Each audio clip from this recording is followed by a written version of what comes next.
ഞാൻ ഭരണത്തിൽ വന്നാൽ എന്തോ മലമറിക്കുമെന്ന് പ്രഖ്യാപിച്ചെത്തിയ അമേരിക്കൻ പ്രസിഡന്റ് ഡൊണാൾഡ് ട്രംപിന് ആകെ അടിതെറ്റിയിരിക്കുകയാണ്.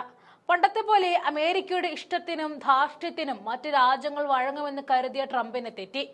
രാഷ്ട്രീയ അരക്ഷിതാവസ്ഥയും അമേരിക്കയുമായുള്ള സംഘർഷ സാധ്യതയുമെല്ലാം നിലനിൽക്കുന്നതിനിടയിൽ തന്നെ ചൈനയുമായുള്ള ബന്ധം ശക്തിപ്പെടുത്തിക്കൊണ്ട് ഇറാൻ അമേരിക്കയ്ക്ക് നല്ലൊരു മുട്ടൻ പണി തന്നെ കൊടുക്കുകയാണ്. ഇറാനും ചൈനയും തമ്മിലുള്ള ദീർഘകാല സാംസ്കാരിക സാമ്പത്തിക ബന്ധങ്ങൾ ഊന്നിപ്പറഞ്ഞ ഇറാൻ ടൂറിസം മന്ത്രി സെയ്ദ് റിസ സാലിഹി പൈതൃക പ്രോത്സാഹനത്തിൽ അവരുടെ തന്ത്രപ്രധാനമായ പങ്കാളിത്തത്തിനും കൂടുതൽ സഹകരണത്തിനുള്ള സാധ്യതയ്ക്കും ഊന്നൽ നൽകിയിരിക്കുകയാണ്.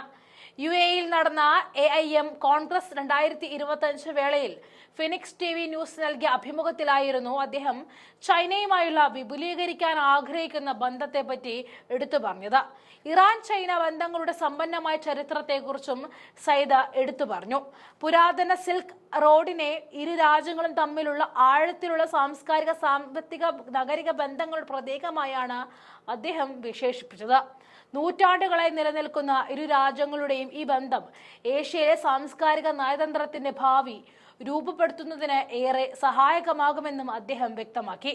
25 വർഷത്തെ സഹകരണ കരാർ ഉൾപ്പെടെ ഇരു രാജ്യങ്ങളും തമ്മിലുള്ള സമീപകാല തന്ത്രപരമായ കരാറുകൾ രാജ്യങ്ങളുടെ സഹകരണത്തിലെ ഒരു പുതിയ അധ്യായമായി അദ്ദേഹം പ്രത്യേകം ചൂണ്ടിക്കാണിക്കുകയും ചെയ്തു. ഏറ്റവും വലിയ വ്യാപാര പങ്കാളിയായ ചൈനയുമായി ഇറാന്റെ സാമ്പത്തിക മേഖലകളിലും മറ്റും ഗണ്യമായ പുരോഗതി ഉണ്ടായിട്ടുണ്ടെങ്കിലും സാംസ്കാരിക, ടൂറിസം, നിക്ഷേപ വിനിമയ മേഖലകളിലെ വിപുലീകരണത്തിനുള്ള വിശാലമായ സാധ്യതകൾ ഇനിയുമുണ്ടെന്നും സാലിഹി അമിരി എടുത്തു കാണിച്ചു.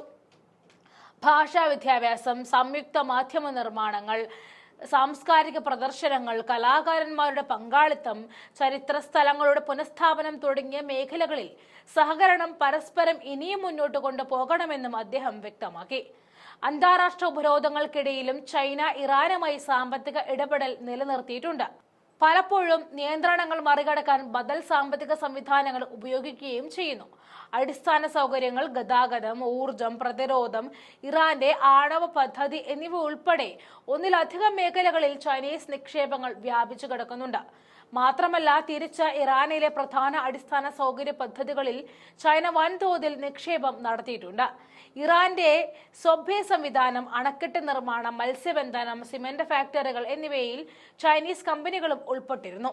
അതേസമയം കൽക്കരി, സിങ്ക്, ലെഡ്, ചെമ്പ് എന്നിവയുള്ള അവശ്യധാതുക്കൾ ഇറാൻ ചൈനയ്ക്ക് കൈമാറിയിട്ടുമുണ്ട്. വൈദ്യുതി ഉൽപാദനം, ഖനനം, ഗതാഗത ഉപകരണങ്ങൾ, ആയുധങ്ങൾ, ഇലക്ട്രോണിക്സ്, ഓട്ടോ പാർട്സ്, ഉപഭോക്തൃ വസ്തുക്കൾ എന്നിവയിലേക്കും ഇരു കൂട്ടരും വ്യാപാരം വ്യാപിപ്പിച്ചു. അങ്ങനെ ചൈനീസ് നിർമ്മിത ഉൽപ്പന്നങ്ങളും വാഹനങ്ങളും ഇറാനിൽ കൂടുതൽ പ്രചാരത്തിലായി. ഇറാൻ ചൈന ബന്ധത്തെക്കുറിച്ച് മാത്രമല്ല, ഏഷ്യൻ പൈതൃക പദ്ധതികളെ പിന്തുണയ്ക്കുന്നതിൽ യുനെസ്കോയുടെ പങ്കിനെക്കുറിച്ചും സാലിഹി അമിരി അടിവരയിട്ട് പറഞ്ഞു. പാശ്ചാത്യ സമീപനമല്ലാത്ത സാംസ്കാരിക പദ്ധതികളിൽ നിക്ഷേപം നടത്തുവാനും അദ്ദേഹം ആഹ്വാനം ചെയ്തു.